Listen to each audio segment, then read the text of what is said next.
एक जॉइंट परिवार था। यह परिवार पिछले कई सालों से एक साथ ही रहता आया था। इस परिवार में कुल 3 पीढ़ियां बसा करती थी।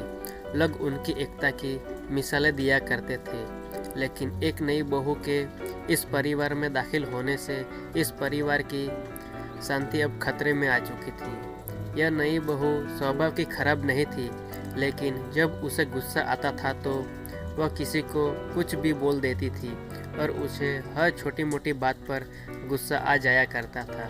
इस वजह से अब पूरे परिवार में तनाव रहने लगा था।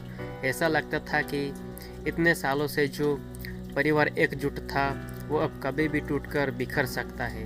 अपनी गलतियों का एहसास होता, वह पश्चाताप करती, लेकिन फिर सब भुलाकर अगली बार गुस्सा करती और वही बातें दोहराती। एक बार उनके घर एक साधु बाबा आया। इस नई बहू ने अपनी परेशानी उस बाबा को बताई और उससे कोई उपाय हो तो बताने के लिए कहा। साधु ने अपने झोले से एक दवा की शीशी निकाली और उस महिला को देते हुए कहा कि तुम्हें जब भी गुस्सा आए इस दवाई की 4 बूंदें अपनी ज़बान पर रख लेना। महिला ने अगले दिन से ही उस साधु बाबा की दवाई का इस्तेमाल करना शुरू कर दिया। 10 दिनों के बाद जब वह साधु फिर से उसके घर आया, तब महिला ने उसके पैर पकड़ लिए और कहा कि साधु बाबा, आपकी दवाई काम कर गई। उसकी वजह से अब मुझे गुस्सा नहीं आता और जब मेरे परिवार में सुख शांति फिर से पहले जैसे रहने लगी है।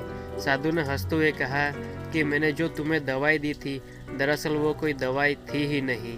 शीशी में तो मात्र पानी भरा था।